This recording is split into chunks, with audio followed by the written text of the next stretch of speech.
നമ്മുടെ ഒരു ദിവസം നല്ലൊരു സൺറൈസിലൂടെ തുടങ്ങാൻ സാധിച്ചാൽ നമുക്ക് നല്ലൊരു പോസിറ്റീവ് എനർജി കിട്ടുമല്ലേ. നമ്മൾ രാവിലെ എഴുന്നേൽക്കുമ്പോൾ തന്നെ ആ ഒരു ഊർജ്ജം കിട്ടിക്കഴിഞ്ഞാൽ ആ ഒരു ദിവസം ഫുൾ ബെറ്റർ ആക്കാൻ അത് നമ്മളെ സഹായിക്കും. അതുപോലെ രാവിലെ എഴുന്നേൽക്കുമ്പോൾ തന്നെ മനസ്സ് മടുക്കുന്ന ചിന്തകളോടെ എഴുന്നേറ്റാൽ ആ ഒരു ദിവസം പോയി കിട്ടും. So begin each day with a grateful heart. എല്ലാവർക്കും നല്ലൊരു ദിവസം ആശംസിക്കുന്നു. Welcome back to my channel Ardra's happy trails.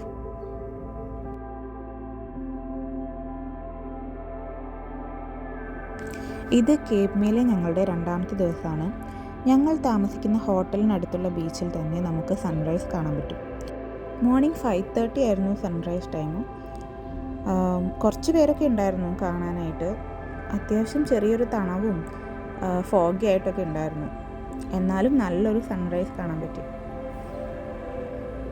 അത് കഴിഞ്ഞ് ഹോട്ടൽ റൂമിൽ പോയി ഫ്രഷ് ആയതിനു ശേഷം ഞങ്ങൾ ബീച്ചിലേക്ക് തന്നെ വന്നു. കുറച്ച് സമയം കൂടി അവിടെ സ്പെൻഡ് ചെയ്യാമെന്ന് വിചാരിച്ചു. ഈ കാണുന്നത് ഡോൾഫിനാണ്. നിങ്ങൾക്ക് കാണാൻ പറ്റുന്നുണ്ടെന്ന് അറിയില്ല. സൂം ചെയ്ത് കാണിക്കാൻ പറ്റുമോ നോക്കാം. ഇവിടെ ഒരു 3 to 4 മന്ത്സേ പ്രോപ്പറായിട്ട് സമ്മർ കിട്ടുകയുള്ളൂ. അതിനാൽ തന്നെ സമ്മർ ടൈം ആകുമ്പോൾ എല്ലാവരും ബീച്ചിലും പാർക്കിലും ഒക്കെയായി ടൈം സ്പെൻഡ് ചെയ്യും.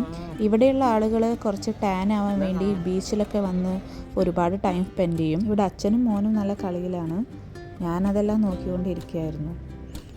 അങ്ങനെ കുറേ സമയം നമ്മൾ ബീച്ചിൽ തന്നെ സ്പെൻഡ് ചെയ്തു കേട്ടോ.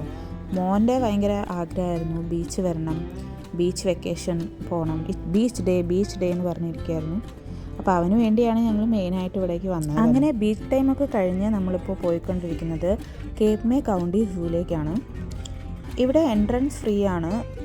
ഇവിടെ 250 പരം സ്പീഷ്യസ് ആയിട്ട് മോർ ദാൻ 550 അനിമൽസ് ഉണ്ടെന്നാണ് പറയുന്നത്. 85 ഏക്കേഴ്സ് ഉണ്ട് ഈ ഒരു ഏരിയ. അത് നമുക്കെല്ലാം കവർ ചെയ്യാൻ പറ്റുമെന്ന് അറിയില്ല, എങ്കിലും പറ്റുന്ന പോലെ കവർ ചെയ്യണം എന്ന് വിചാരിക്കണം. ഇവിടെ എൻട്രൻസിൽ തന്നെ ഇതുപോലൊരു മാപ്പ് കിട്ടിയായിരുന്നു. അത് വെച്ചിട്ടാണ് നമുക്കൊരു ഐഡിയ കിട്ടിയത് എവിടേക്ക് പോകണമെന്ന്.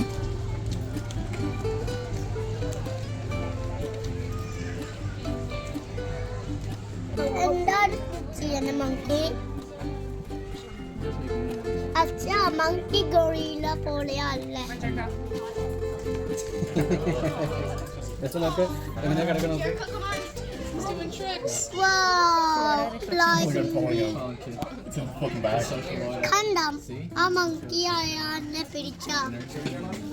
മോനിങ്ങനെ എനിമൽസിനൊക്കെ കണ്ട് ഹാപ്പി ആയിട്ടിരിക്കുക കേട്ടോ. ഓരോന്ന് പറഞ്ഞുകൊണ്ടിരിക്കുകയാണ്. അവനിങ്ങനെ എനിമൽസിനൊക്കെ കാണാൻ നല്ല ഇഷ്ടമാണ്.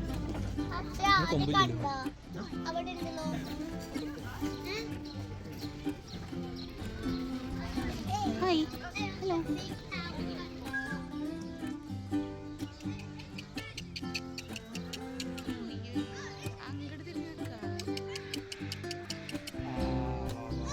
Look at Dhruv, look at.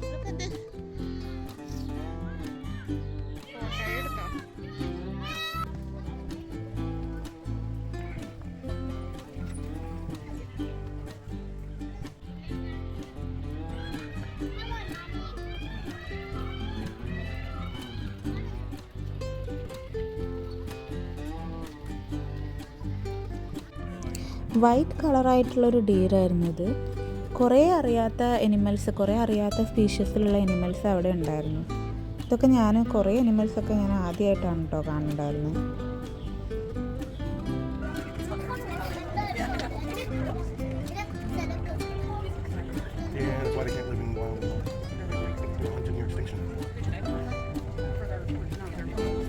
Food, clothing. They were actually hunting near extinction way back during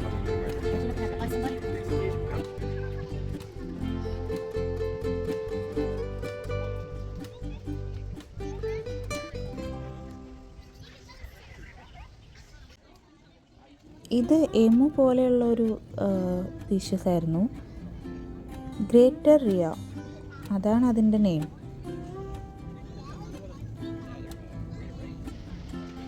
ഇവിടെ ഒരാളിങ്ങനെ ഉലാത്തിക്കൊണ്ടിരിക്കുക കേട്ടോ. ഞാൻ കുറേ വിളിച്ചു നോക്കി, പക്ഷെ എന്നെ ഒരു മൈൻഡും ചെയ്തില്ല. ചമ്മിപ്പോയി.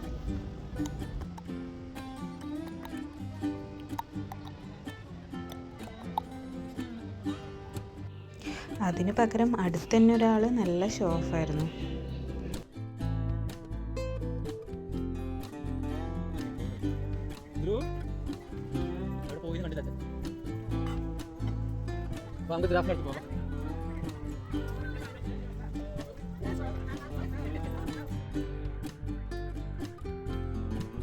ധ്രുവിൻ്റെ ഫേവറേറ്റ് എനിമലാണ് ജിറാഫ്.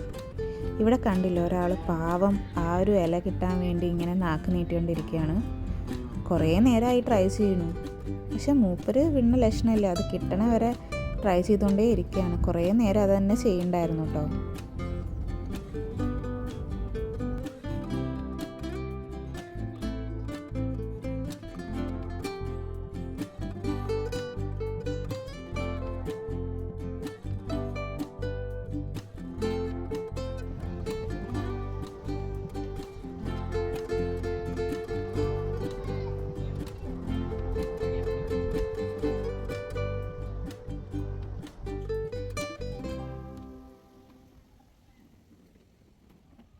അങ്ങനെ നടന്നൊക്കെ ക്ഷീണിച്ചപ്പോൾ ഞങ്ങൾ ഇതിനുള്ളിൽ തന്നെയുള്ള ഒരു കഫേ വന്നിരിക്കുകയാണ് ഫുഡ് കഴിക്കാനായിട്ട്. അങ്ങനെ കുറേ ഐറ്റംസ് ഒന്നും ഉണ്ടാവില്ല. Burger, chicken tenders, hot dog അതുപോലെയുള്ള ഐറ്റംസാണ്. അപ്പോൾ അത് നമുക്ക് ആവശ്യമുള്ളത് എടുത്ത് ഇങ്ങനെ ക്യൂ നിന്ന് ബില്ലടിച്ചിട്ട് കഴിക്കാം. ഇതാണ് ഞങ്ങൾ മേടിച്ചത്.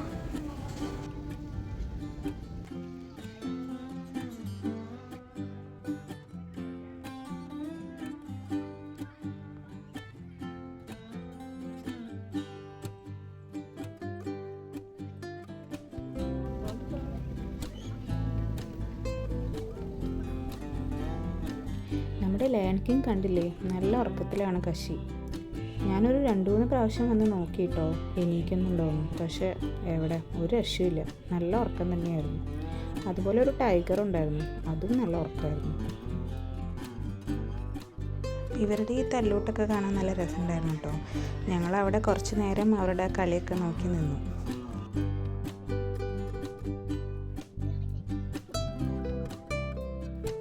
അതൊക്കെ കഴിഞ്ഞ് അങ്ങനെ ഞങ്ങൾ ആംഫിബിയൻസ് ആൻഡ് റെപ്റ്റൈൽസ് ഏരിയയിലേക്കാണ് പോയത്.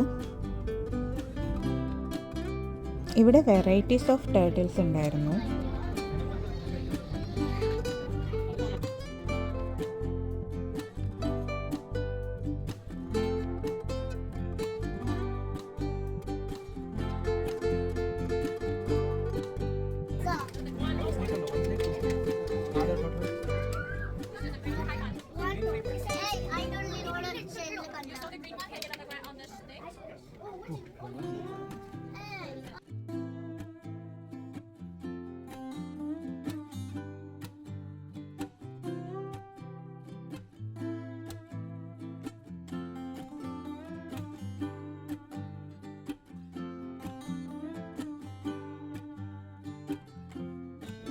കുഞ്ഞു മാക്രിക്കുട്ടന്മാരെ കണ്ടില്ലേ, അവരൊരു സ്റ്റാച്ചു പോലെ ഇരിക്കുകയാണ്, അനങ്ങാതെ ഇങ്ങനെ ഇരിക്കുകയായിരുന്നു.